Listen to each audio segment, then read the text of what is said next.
What's up, everybody? It's your coach. Thank you. I'll say this every video for YouTube. Thank you so much for everybody that watches the video, everybody that comments, everybody that gives a thumbs up, everybody gives a thumb down. I thank every single one of you. I appreciate the subscription. More than that, I appreciate that you guys care, man. A lot of parents really care about their kids. That's why they're asking questions. Please, any questions on anything, comment below. Releasing now the interview with my man Nick Alvarez, successful ex-baseball player, successful father of baseball kids, successful business owner, successful runner of a baseball organization. We talk about a lot of things. We talk about gloves, his past, the current state of baseball, serendipity, things that happen that have no explanation, but they happen for a reason. If you're a believer of signs, if you're a believer that everything happens for a reason, this is a good episode for you. Thank you guys for everything, for the love. And now, the video you've been wanting to see, the coach sits down with Nick Alvarez. Here we go. I'm turning dreams into reality. In the lab with the formula and chemistry. What's up, everybody? It's your coach. We're here with YouTube sensation now. YouTube sensation. I don't know about, what do you think about that? I don't know about that, but I'll take stopped it. in parking lots now in Miami. People are like, hey, wait a minute. Did I see you do a glove? Absolutely the one and only Mr. I Am Baseball. Mr. I Am CrossFit. Mr. I Am It All. Mr. Nick Alvarez. Nick, what's going on, my man? What's going on, Coach HP, man? Happy to help out people out there breaking in gloves. I'm actually enjoying it. You know, I want to continue this series. I know we did the infield glove. We did a first base glove. I want to do the catcher's mitt. I want to show a little advanced technique that we came up with for the infield glove, how to make it a little bit wider and stuff. So, you know, I'm looking to follow your guidance in this and help out people. Isn't it crazy how you don't think of this stuff because you've probably been breaking in gloves for like 20 years, no? Probably longer, man. Because I remember, well, everybody that's played this game has been breaking gloves their whole life. But I remember when I got to pro ball and your agent would send you this glove, like, how am I supposed to use this? I got to use it tomorrow, hard as a rock. And we would invent in the training room with different techniques and stuff. And that was back in 2000. So about 20 years, man. 20 years going at it hard. Nick, I when I do stuff like this, I like to do it a little different than I see people do. Let's talk about baseball real quick. Your love for the sport. It's something that I see now that is probably more obvious than anybody playing and coaching baseball right now. Has that always been your whole life? Is this something that you rekindled later on in your life? I want to say that I rekindled it when my son was born. You know, because when I finished playing, I was okay hanging them up already. And to this day, I never regretted hanging them up. But once my son was born and teaching him the game, and more than anything, seeing how the game was being taught here, I'm like, wait, time out. How are you supposed to love this game? You know, parents are taking all that joy away from kids, and it put me on a little bit of a mission to go out there and see what's going on and how I can do something for him. And once I was able to do that for him, I'm like, man, I want to do this not just for him, but for every kid out there. And it kind of ignited a fire, man. And I'm all in right now, to tell you the truth. Nick, when you would train him before, that's so funny. When you would train him before, where would you train him? Hey, I started off at the Boys and Girls Club, you know. The one on 32nd? The one on 32nd US 1. Okay. That was the mecca of baseball growing up here in Miami. I don't care, you know, what people say, but the Boys Club, you know, down there with Eddie Rodriguez, the famous guy, everybody from A-Rod, Danny Tartable, Jose Canseco, Rafael Palmeiro, you know, Nick Alvarez, Hector Piñate, like, that's where it was all at, you know. And I formed a good relationship with Eddie, and he let me train my son there. And the way, it's funny you mentioned that, the way I Am Baseball started, we would practice every Tuesday and Thursday there, and we would invite a kid and another kid and another kid, just baseball, and keep on inviting kids. One day we had 9 kids there, and the parents were like, hey, let's put a team together. I'm like, okay, let's go ahead and do it. We have 9 guys, but we're doing this different than everybody else. And this was back in 2000 and gosh, I want to say like 2011 or 12. And we're still together. That little core of guys are still together now. Because the way we did it was, this is for the kids. They gotta enjoy it.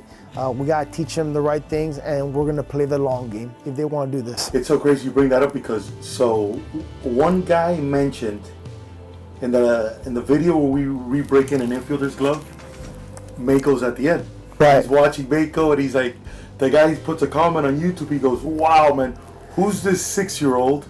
And when are you guys gonna do videos on how to get kids this young that good? And I didn't respond to this, but I felt like telling the guy, well, dude, let me just tell you who this kid is. This kid, his dad played professional baseball. His uncle is almost gonna play big league baseball now. Right.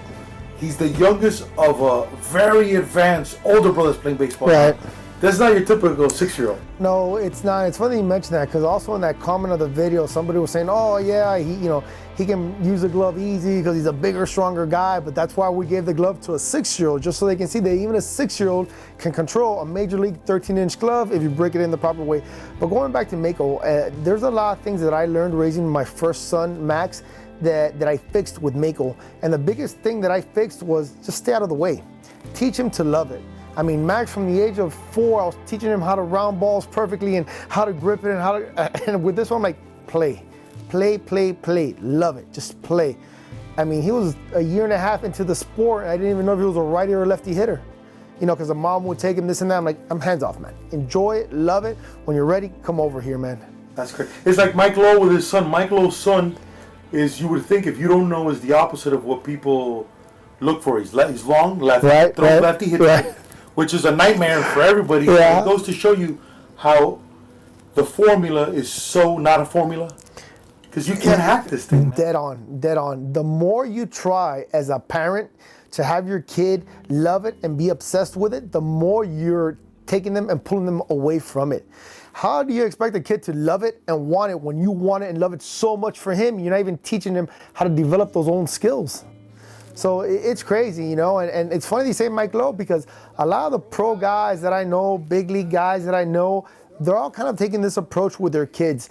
And they might not be superstars in the early ages, but you see later on in high school, college, they're still going at it, because they understand something, So it's cool, man, and I wish parents would be a little bit more laid back and let the kids enjoy it, and let them play.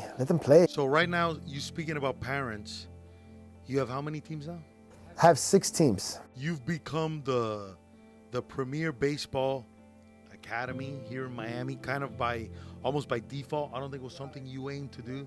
You have now a big responsibility.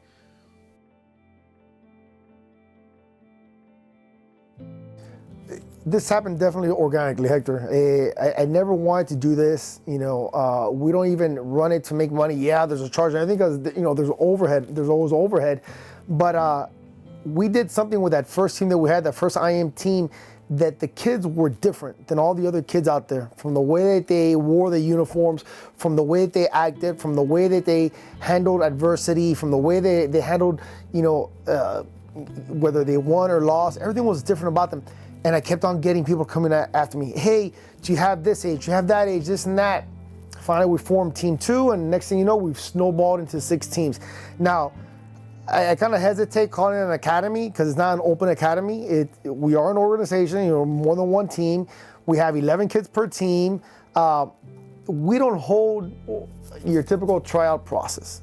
Here at the Luxe, and you help me do this, we run the summer baseball program, the spring training, the fall training, all that. And from there, we kind of handpick kids and parents that fit the mold. We're not looking for the 11 best players, but the 11 best kids.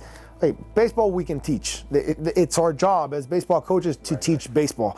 I can't teach a kid how to respect if it's not being taught at home. I can't teach him how to, have great attitude and great effort if it's not being taught at home. So in those camps that we do, we observe the kids for a while, we observe the parents for a while, we get into conversation with the parents. If they have a need and we think that we can help them with that need, then we start building. We're at 6, we can do more, but to tell the truth, we're not gonna do more right now until we, get this formula right. Nick, how hard is it to find good coaching? Impossible. I say impossible because, you know, again, I have good coaches with me, and those guys have fallen from the sky. But when I've gone out and tried to get the guys that played here or played there, or have this resume, this and that, I fail all the time. It's like looking for the right family and the right player. The coaches, it's the same thing. They have a different feel to them. They want it for the kids. They're there to help in every aspect of employment. You have the guys are just happy collecting the check, and the guys that really care about their work. Schultz at Starbucks nailed it. All his employees, you go in there, you don't know who's a manager, who's bottom tier, who's what. They're all cleaning and taking care of the place like it was their own. And that's the biggest thing. You know, when we bring a coach here, you know, I want to make them feel like this is your baby as much as it is mine. You know, we're here for the guys. You know, those guys are not here for us, you know. And I've been lucky and fortunate that I found, you know, 2 or 3 good guys for the teams. I've been very fortunate with the camp, you know, with guys like yourself. But again, you know, we're constantly looking for that, just like we're looking for, you know, the next kid that wants to be great. As a former player, what would you tell yourself, because you're one of the lucky guys that, and I'll say this to anybody, that got to play at Belen. They left there, went to Columbus, you left there, you went to Southwest when Southwest was stacked, the public school team was stacked. And you went to, was it Florida or St. Thomas? Florida, then St. Thomas. And then the Dodgers till AAA. How long you were? 10 years. What would you tell your younger self as a baseball player, man? Because you were always super talented. You were always physically gifted, you know? What would you tell yourself now that you're different? Now you're in your 40s versus that dude back then? So for me, it's a little bit personal. You know, everybody has regrets in life. Nobody should have regrets so big like that, you know. Well, before you answer that, as a baseball player, were you a guy that purposely looked to have swag, or you had swag naturally? No, so, and I'm gonna throw my brother into this equation. He's got swag naturally, you know. Me, I was more of a boneheaded, hardworking guy that, you know, man, we grew up in the 80s, the Jose Cansecos, the Ricky Henderson, and all that, but I was a hard worker, you know, and I can go hard. Right. You know, so it was okay for me to put on the glasses and be the cool guy because I knew I was gonna play hard. But going back to your original question, though, my biggest regret was actually really bouncing around from high school to high school. Because now being, you know, the head guy at IM Baseball, I don't want those guys that are bouncing around from team to team. You know, because when you're bouncing around, basically that means that you're not happy or there's some kind of adversity and you're getting away from it. And that was my case in my first stop, you know, at Columbus and Belen. I'm like, and again, I'm gonna own up to it and put the responsibility on me, even though, you know, my father said, hey, it's time to go here. You know, I was old enough to say, hey, no, you know, we're gonna stick it out here. I didn't own up to it back then, you know. Which is super hard because we weren't trained to have an opinion. You know what I'm saying? To have it, that's unfortunately, it's so funny that these people, everybody left a dictatorship, but they formed their own dictatorship. Because it was the mindset. It was the mindset. And in their defense, they thought they knew what was best for us. And I left an incredible school like Columbus with the education and this and that, you know, just to get a more ideal playing situation. And it worked out, and I made my lifelong friends at Southwest, this and that, but there was no need for that.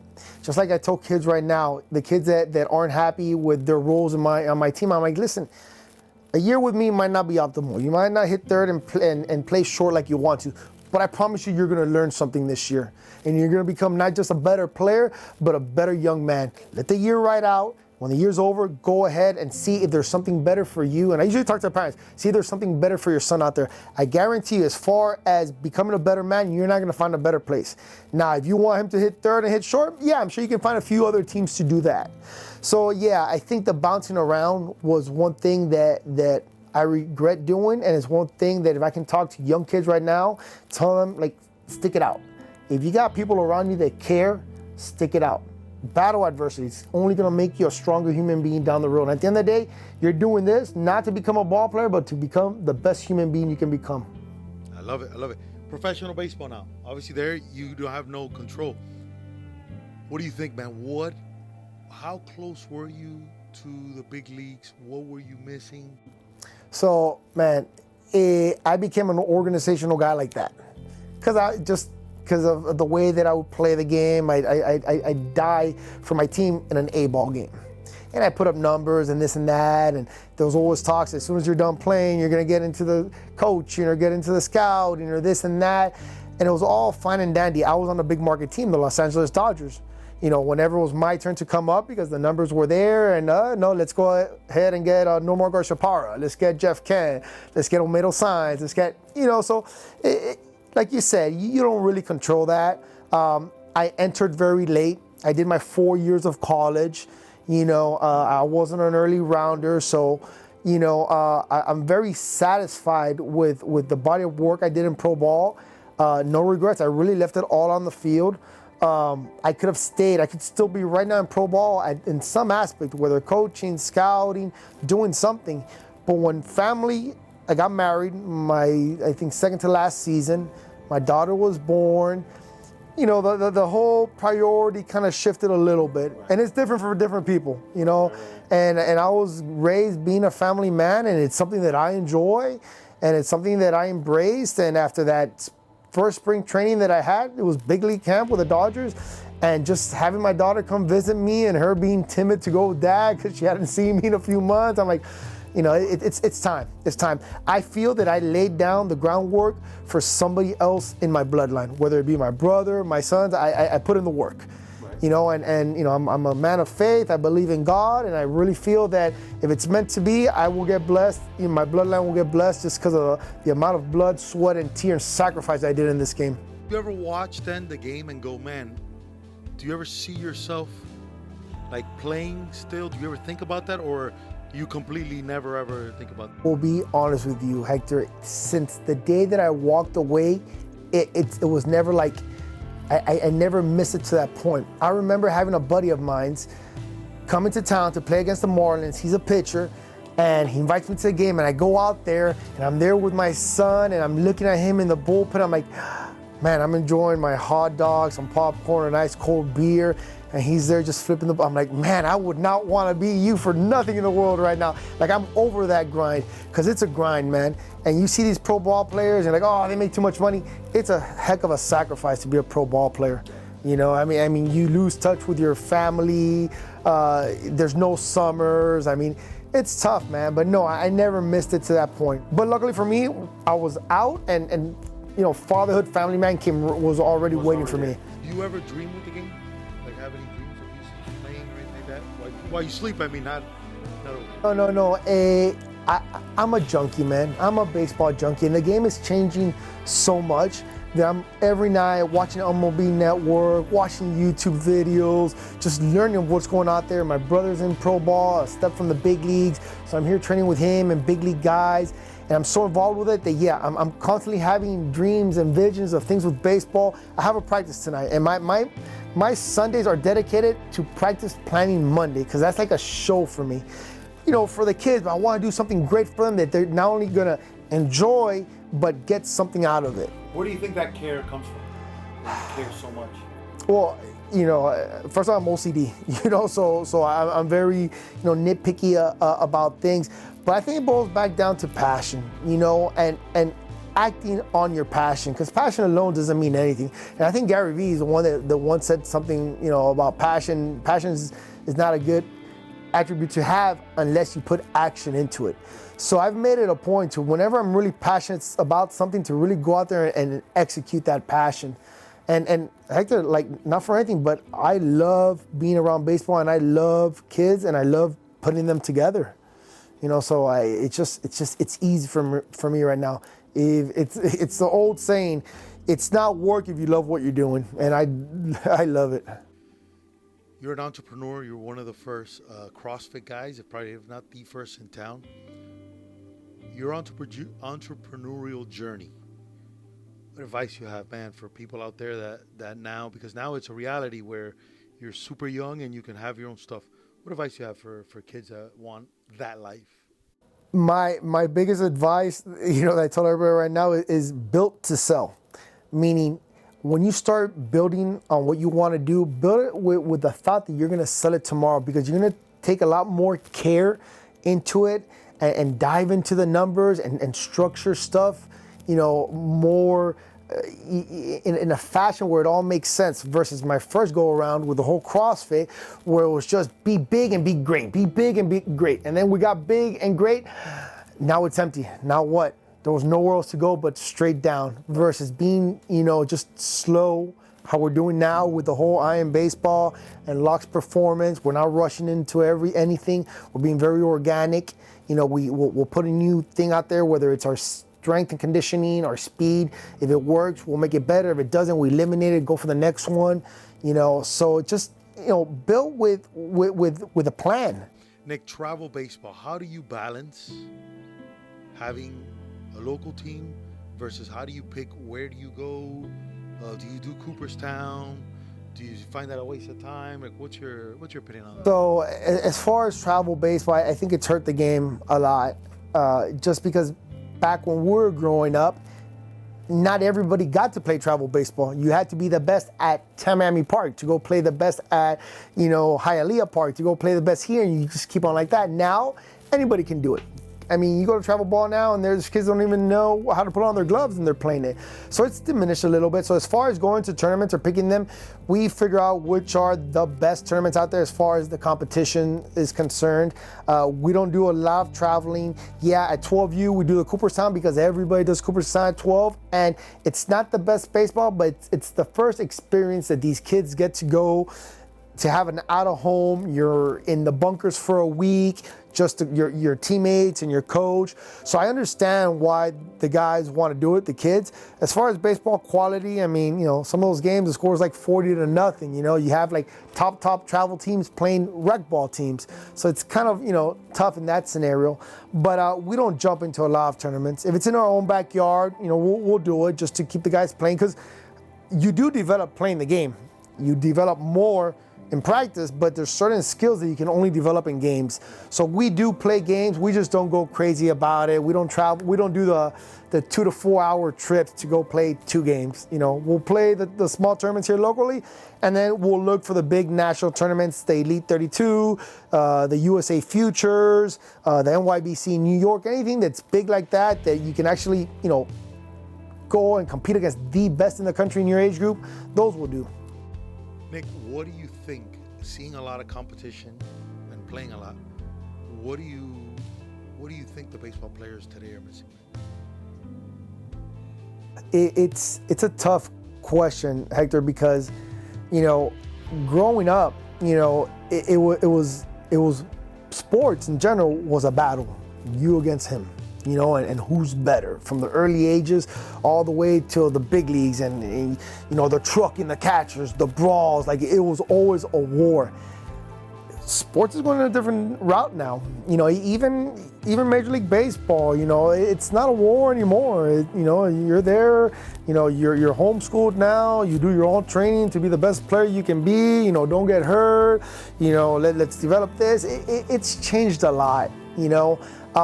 I'd like to see a little bit of that balance being brought, back together, where the nature of competition, which is why we got into sports, to compete, not chasing the check, not chasing, it's not good for my future for me to throw today, so I'm gonna tell my teammate I can't play today, I can't throw, things like that are really watering down sports in general. In your life, how important, Nick, is serendipity and stuff happening organic and signs? Do you like that stuff? Do you follow that, or are you into that? I do, man. I really do. It might be corny of me to say that, but again, if you're a Christian like I am and a man of faith and believe in God, there's always signs out there and things always happen for their reasons. So I never doubt anything. I roll with the punches. Pray a lot at night to make sure things fall into place. And when something does get presented to me, one thing that, and I've learned this now more as a coach than anything, is don't judge a book by its covers. Don't be so quick to judge a player. a parent. Have a little bit of empathy. Put yourself in their shoes. Yeah, that parent's a bonehead. Why is he a bonehead? You know, what is he dealing with? Can you work with him a little bit? Can you bring him in here and help him out? Help him be a better dad to his kid? You know, so there's so much more to it than just, you know, first impressions. I know they're big, but I've gotten to learn that it's not the end all be all. Oh, it's so funny because probably about, I think 2.5 years ago, because I didn't play against you much, but when I was at Dade and you were at St. Thomas, we played in the fall a little bit, but I never spoke to you at all. But I remember, I think it was 2.5 years ago, I came to a field and I saw you with your kid, and I saw the beard, and I did something that I like that I do, and I think more people need to do, which is go up to somebody, say, hey man, what's up, bro? I don't know if you remember me, and congratulate them and say, bro, I heard you're doing good, bro. Let's sit down and talk. I don't need anything from you, but let's just see where you're at. You know, I don't think we do that enough to people. No, and it's funny you say that, because I think we're always walking around with our defenses up, you know, and we never give people the benefit of the doubt. Oh, he's saying hi to me, he must want something. You know, and you leave it at that. Right. So this is weird. Why is this guy saying what's up to me? Yeah. What do you want? What do you need? So, I mean, man, I've always said this. You know, I'm okay, you know, saying hi to, first of all, I look unapproachable. This is what my daughter says. I'm the most approachable guy. I mean, I'm the happiest guy in the world when strangers just stop me in the street like they're doing now for the gloves. I'm like, hey, a conversation, because something about my regular face scares people, or the tats, I don't know what it is, you know, but people think I'm unapproachable. So I always welcome conversation. And one thing I've noticed is, man, there's a sincerity to people out there that if you give them the chance to express themselves and talk, like, you don't know what can lead to what. How that person, not only how you can affect that person's life, but how that person can affect your life in a positive way. I mean, Hector, you know, when you and I first met, you know, same guy, but I was pretty intense with my own son. And it took me I'm a quick learner, 2 or 3 conversations with you that tell me, man, what am I doing? I ran away from Miami baseball because of this, but I'm turning into this. You know, I'm like, so God put you there for me. You know, I don't mean to make it a conversation, like a spiritual conversation now, but because of that, I formed a better relationship with my son. Because I formed a better relationship with my son, I wanted to work with other kids, and it just all starts snowballing. So yeah, I'm very in tune with things from nature. Time out, phone call. Okay, so no, and I remember that time because, listen, you're famously known for not getting back to people on the phone. You know what I'm saying? And I think I texted you one time and you didn't respond. But then I remember out of the blue, I started getting a message from you like, hey man, let's come back. I go, there's this dude that don't text anybody. And I was lucky enough to record our conversations, I remember. which I use it every once in a while. And then there was a second one that was in this office. I remember I had my dog Max here, which you told me to lose weight, and I haven't forgotten it, buddy. And I'm on it. Trust me, I'm on it. But I'll never forget that, because what I think we need, that we don't have a lot of, Nick, is we need people to be honest with us, man. And especially in a place of good, because when you're attacking and whatever you're attacking, whether it's the construction business, the baseball business, the whatever it is you're doing, you can't see everything coming, you know? And if you have somebody that comes from a good place, that doesn't want your money, doesn't want you to take over a team, doesn't want you to just, hey bro, I think I see this and I think you should do that, I think that's big, and we don't have enough of that. Yeah, and again, you can't be so scared of thinking that somebody is going to use you or want something from you. Maybe that's what initiated the conversation, but you don't know where it's going to grow from that. You know, so there's no reason ever not to hear people out, have conversation. It's healthy. It's what we're meant, to do in this world is to talk, communicate, be social. So again, yeah, maybe somebody's want or need initiated something, but doesn't mean that conversation can take a different avenue, a different turn. Look at you, bro. Who would have thought that you do YouTube videos, Instagram videos. You come here every day telling me a number of 37,000. I never believe you. But then I went to the park this weekend on Saturday, and a dad comes up to me, hey, you.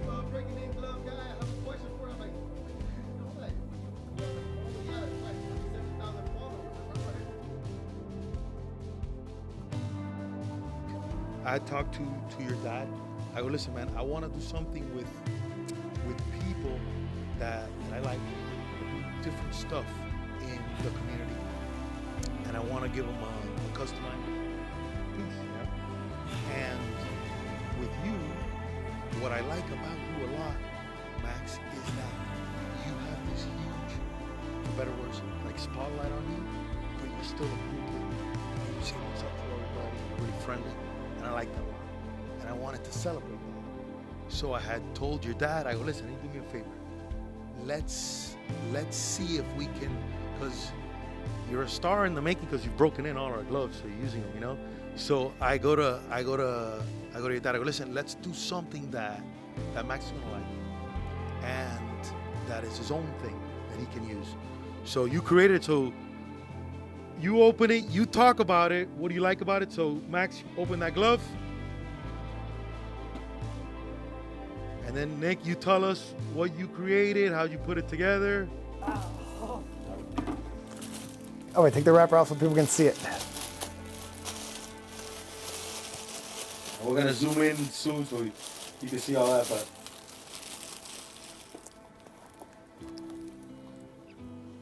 Show the inside to the camera.